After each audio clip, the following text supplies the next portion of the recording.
വൻ യുദ്ധസന്നാഹത്തിന് തയ്യാറാകണമെന്ന് ഇറാൻ സർക്കാർ സൈനികർക്ക് നിർദ്ദേശം നൽകി. കരാർ വ്യവസ്ഥയുമായിട്ട് ബന്ധപ്പെട്ട കാര്യം ഇന്നത്തെ രാത്രിയോടുകൂടി അവസാനിക്കുകയാണ്.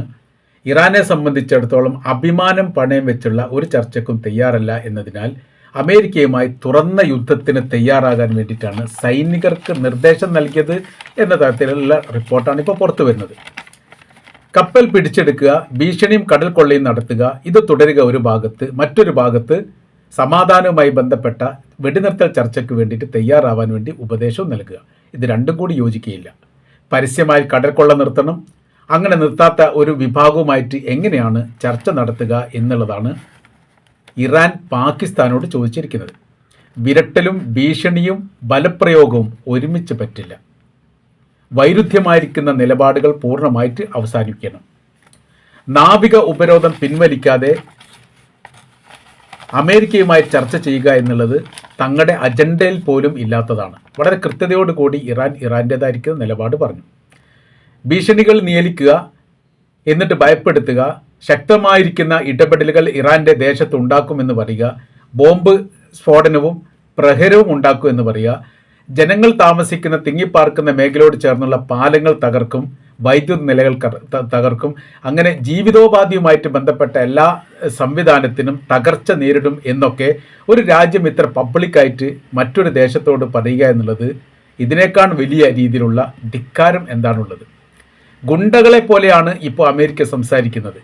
കാര്യം എന്ന് പറഞ്ഞാൽ ജനങ്ങൾക്ക് ജീവിത സൗകര്യങ്ങളും ജീവിതാവസരങ്ങളും നഷ്ടപ്പെടുത്തുന്നതിനെ കുറിച്ചാണ് പറയുന്നത്. സൈനികരുമായി ഏറ്റുമുട്ടാൻ തയ്യാറാണ്, സൈനികരുമായിട്ട് യുദ്ധം ചെയ്യാൻ തയ്യാറാണ് എന്ന് പറയുന്നതിന് പകരം പാലം തകർക്കും, വൈദ്യുത നിലയത്തെ തകർക്കും, കുടിവെള്ളവുമായിട്ട് ബന്ധപ്പെട്ട് തകർക്കും എന്ന തരത്തിലേക്ക് തരം താഴ്ന്നു പോയിരിക്കുന്നു അമേരിക്ക. അതിൻ്റെ കാര്യം എന്ന് പറഞ്ഞാൽ ഇറാനെ പരാജയപ്പെടുത്താൻ സാധിക്കില്ലെന്ന് ഏറെക്കുറെ അമേരിക്കക്ക് ബോധ്യമായതിൻ്റെ അടിസ്ഥാനത്തിലാണ് ഇപ്പോൾ ജീവിതോപാധിയുമായിട്ട് ബന്ധപ്പെട്ട കാര്യം, അത് സാധാരണക്കാരെ ബാധിക്കപ്പെടുന്ന വിഷയത്തിലേക്ക് അമേരിക്ക ഊന്നൽ നൽകിക്കൊണ്ട് തങ്ങളെ ഭീഷണിപ്പെടുത്താൻ വേണ്ടി നോക്കുന്നത്. എന്നാൽ ഉപരോധവുമായി ബന്ധപ്പെട്ടും ഭീഷണിയുമായി ബന്ധപ്പെട്ട കാര്യങ്ങളൊക്കെ തങ്ങൾ പതിറ്റാണ്ടുകളായി അമേരിക്കയിൽ നിന്ന് അനുഭവിക്കുന്നതാണ്. എന്നിട്ട് ഞങ്ങൾക്കൊന്നും ഉണ്ടായിട്ടില്ല. ഏറ്റവും കൂടുതൽ സൈനികപരമായിരിക്കുന്ന ബലവും ശക്തിയും ഉണ്ടാവാൻ വേണ്ടി യഥാർത്ഥത്തിൽ അമേരിക്കയുടെ ഉപരോധം ഉപകരിച്ചു എന്നുകൂടിയാണ് ഇറാൻ പറയുന്നത്.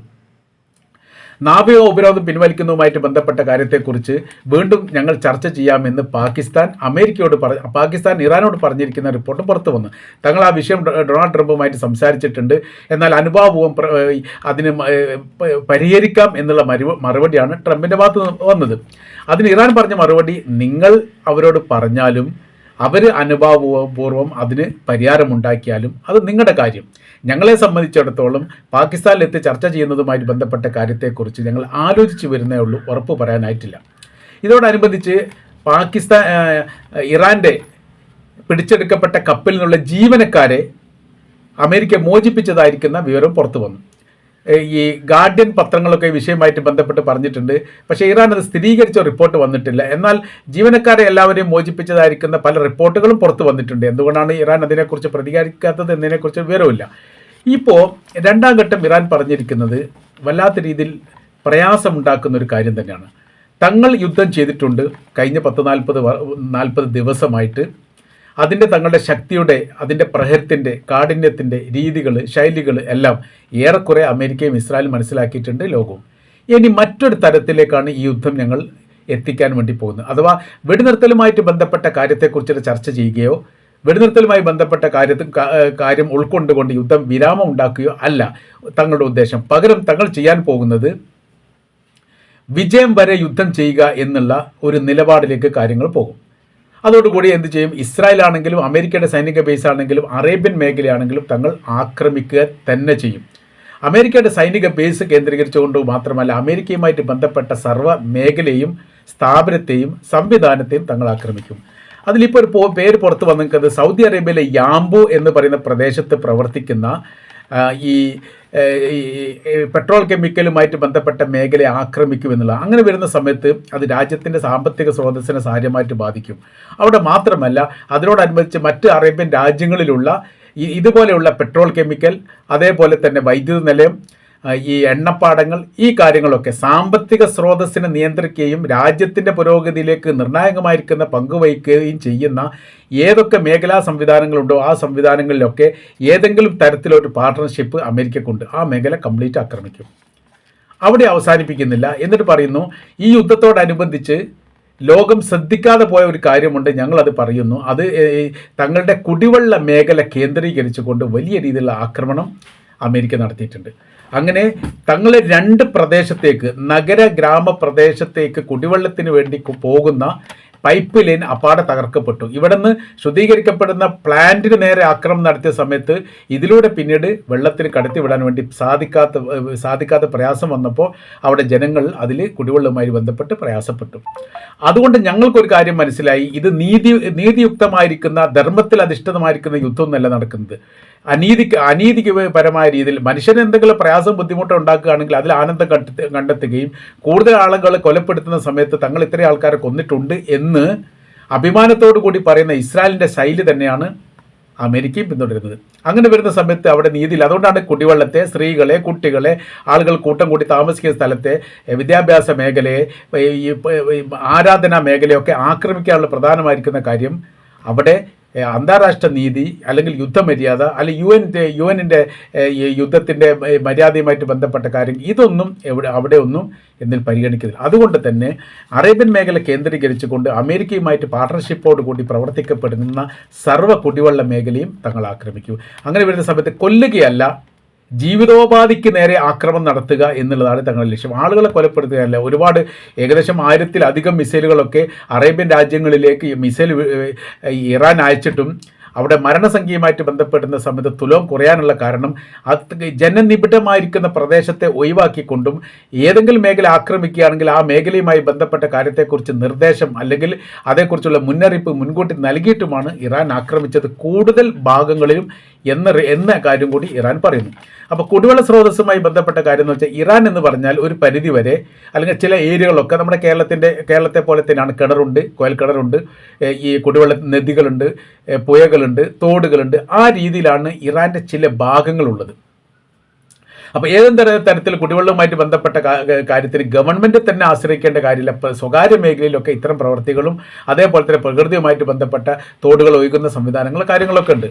അപ്പോൾ ഒരിക്കലും ജീവിതോപാധി എന്താ നിന്ന് പോകില്ല. പക്ഷേ അറേബ്യൻ രാജ്യങ്ങളെ സംബന്ധിച്ചിടത്തോളം അവിടെ സ്വന്തമായ രീതിയിലെ കിണറുകൾ, കുഴൽക്കിണർ ആ സംവിധാനങ്ങളേ ഇല്ല.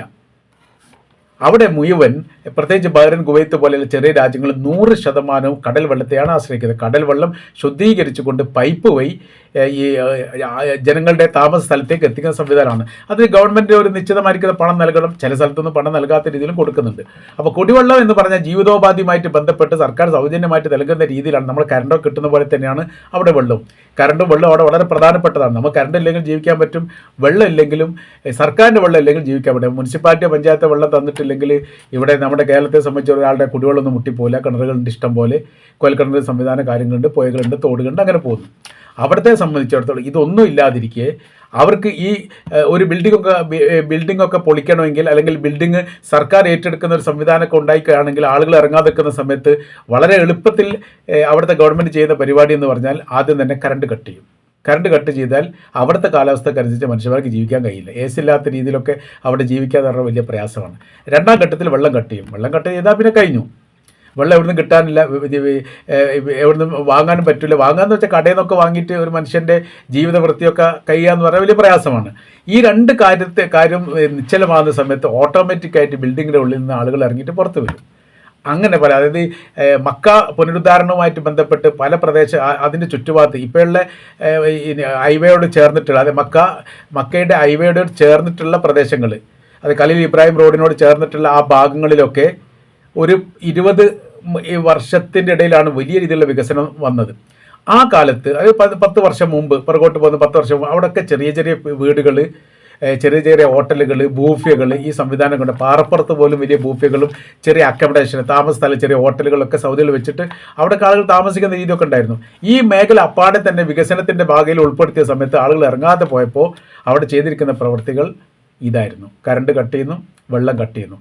പിന്നീട് ആ ബിൽഡിങ്ങിൻ്റെ അകത്തുള്ള ഈ ഫർണിച്ചർ സാധനങ്ങളെല്ലാം വാതിൽ കട്ടിലടക്കം റോഡിലേക്ക് ഇറക്കി വെച്ചിട്ട് വിൽപ്പന നടത്തുന്ന രീതി പോലും ഉണ്ടായിരുന്നു. ഞാൻ മക്കത്തുള്ള സമയത്ത് അവിടെ കണ്ടിരുന്ന കാര്യം എന്ന് പറഞ്ഞിട്ടാണെങ്കിൽ ഈ മേശകൾ, അലമാരകൾ, അതുമായി ബന്ധപ്പെട്ട കാര്യങ്ങൾ റോഡിൽ വെച്ച് ലേലം ചെയ്യുന്ന പോലെ ചെറിയൊരു സംഖ്യക്ക്, നിസ്സാര സംഖ്യക്ക് പോലും വിൽക്കുന്ന രീതിയിൽ. കാരണം ഈ ബിൽഡിംഗ് അപ്പാടത്ത് പൊളിക്കാൻ വേണ്ടി പോവുകയാണ്.